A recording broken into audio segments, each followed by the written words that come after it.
Here's some pointers on PowerPoint. I can't imagine what has happened to this wonderful application and why. What on earth have people done to PowerPoint? It was a wonderful tool in the past. It's become, in my opinion, the chief enabler of countless lousy presentations. It's become a vehicle of ineffective presentations. It's a substitute, I submit to you, for actual public speaking, and I'd like to change that. Okay, so how did it all start for me? I met PowerPoint in the mid-1990s. I was working in a high school, and we had a new president. He wanted to address the faculty and staff for the first time, and so we all went into the auditorium. He stood on the stage, faced us behind the podium, and then we saw a screen hanging behind him, and we thought, is he going to show us a movie? A film strip? Well, that wasn't it. He spoke for about 20 minutes, and during that time, he clicked something and showed us approximately 6 images. Each one was relevant to what he was talking about at the moment. It clarified his message, and sometimes I admit they were a little amusing and we chuckled, but it kept us focused on the message. That was my introduction to PowerPoint. I saw how it enhanced the spoken word. Well, folks, that was 30 years ago. And now this is what I see, one after another. I was recently sent a PowerPoint slide deck that I was supposed to look at before going to the presentation. 117 slides, just like this. Let me tell you, I think I don't even want to go to the presentation. But this is what we see all the time now. What has changed? We went from a tool that helped us maintain focus and creative interest, helped us engage the listeners, and now what has PowerPoint become? A doggone crutch. It's an easy fix, a substitute for public speaking skill. It is, in my opinion, a low standard for what we now refer to as public speaking. PowerPoint is no longer a tool to help us focus and build interest and keep the audience engaged, because now you just write your speech on the slides using those bullet points. You don't have to rehearse because you just read the slides to the audience. It's right there. Your audience will read along with you, right?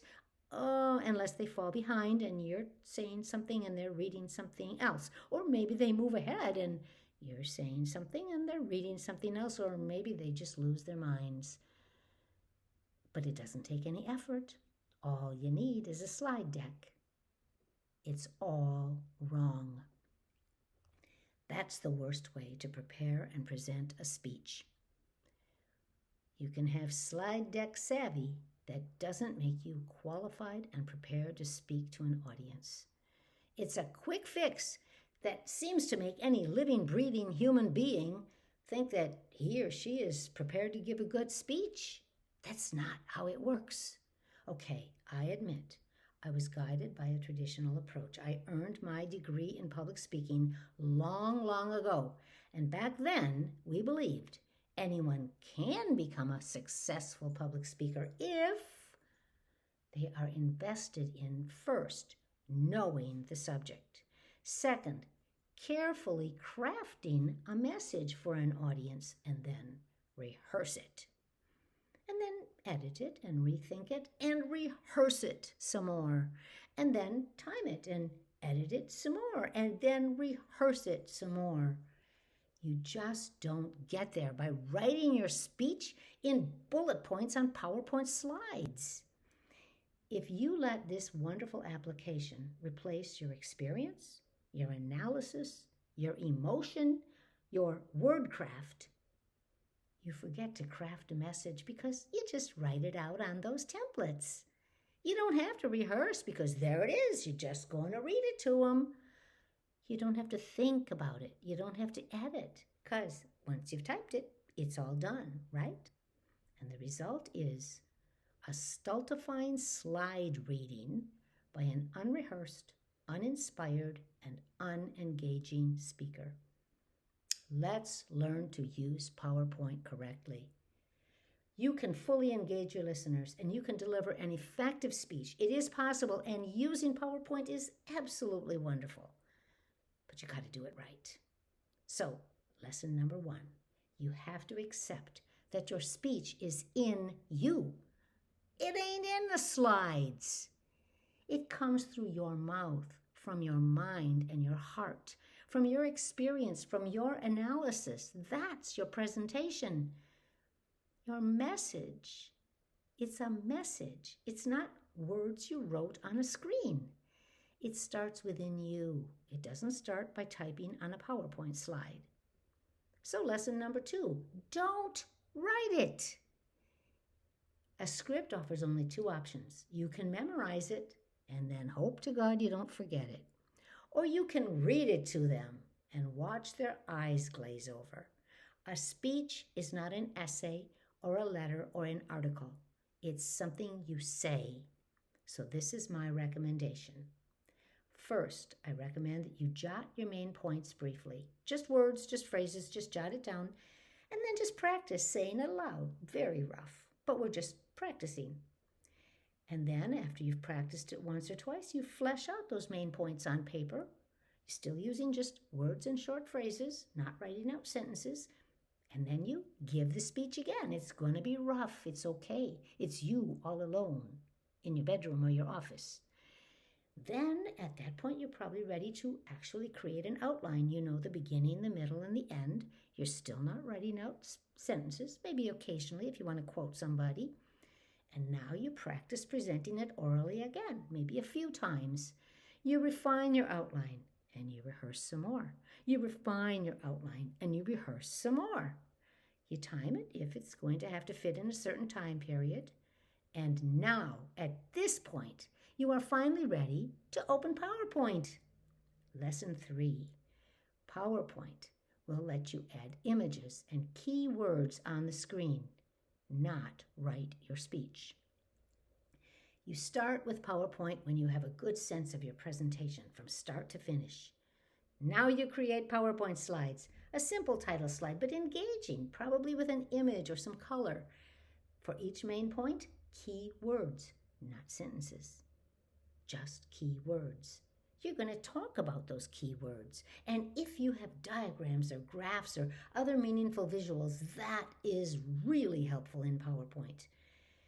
When you get towards the end, you're going to have a summary slide. Just keywords and phrases. Don't write it out. And then a closing slide with a really good image. So let's go to lesson 4. Rehearse. Rehearsal is the foundation of good public speaking. Practice using your slides. Now you've got the slides made. Practice giving a speech, clicking occasionally for a new slide. And then refine your slides and refine what you say. Improve things as you go along. Save the slide deck. Consider it a work in progress. Everything's going to evolve through rehearsal. Lesson 5. Animate your slides. PowerPoint makes it easy to do this, and if you don't know how, I will be happy to show you. We have an animation function that will ensure that the phrases and images will pop up on the slide exactly when you need them, not before. You want to keep your audience with you. You don't want them looking at something you're not talking about. If you animate your slides, they're not going to move ahead of you, they're not going to fall behind, and they're not going to give up on you. So here's an example of animating slides. I'm going to show you 4 kinds of birdseed in my presentation. Okay, first I'm going to click, and this is what pops up. My first kind of birdseed with 1 bullet point. I click again, and now I have the second kind of birdseed with a 2nd bullet point. Third click, got a 3rd kind of birdseed with a 3rd bullet point. You see how they're looking at what I'm showing them at the moment. And then fourthly, I click again. I got another kind of birdseed, another bullet point. I have animated my slides. Again, if you don't know how, I can show you. Lesson number 6. Accept design help. Do you know that PowerPoint offers design ideas? Some are good and some aren't so great, but they offer you a lot of design ideas, and it's really fun. And once you choose a design, sometimes you have to fine-tune it a little bit. I find very often PowerPoint will give me a big image and make my text way too small, and I have to just go back in and make it larger again. I'm going to give you an example of how you can use design in PowerPoint. So first I'm going to show you an original slide that was just made by me. Then I'm going to show you 3 different design options that PowerPoint offered me. Okay, so here I just made this slide saying my favorite bird. PowerPoint said you could do it this way. I like that. Or you could do it this way. I like that too. Or you could do it this way. That's nice too. You see, you can get this help with PowerPoint if you just learn how to use it, and I can show you. Lesson 7, rehearse again. If you haven't figured it out by now, rehearsal is the foundation. It's what makes good public speaking. The key to success is rehearsal, not writing a speech and not making slides. Say it, clicking through the slides. Say it again, clicking through the slides. Try it over and over and fine-tune as you go. It's okay. You don't have to consider it a finished product until right before you're going to give the speech. And now lesson 8. When you are presenting, eye contact. You want to have your slides on a computer screen in front of you, like a little laptop. For gosh sake, you don't want to be standing in the middle of a stage with nothing but a clicker and turn your back on the audience to see what the slide says. You want the slides in front of you. You don't want to ever turn away from your audience. Your presentation is within you. It's not on a screen. You are more important than the slides. So remember, the key is not creating a slide deck, even though that's what everyone tells you. They even say if somebody else creates a slide deck and gives it to you, you can give their presentation. Baloney. That's where everyone is going so wrong. The key to being a good public speaker is learning to use PowerPoint, not lean on it, rely on it, or believe it is your presentation.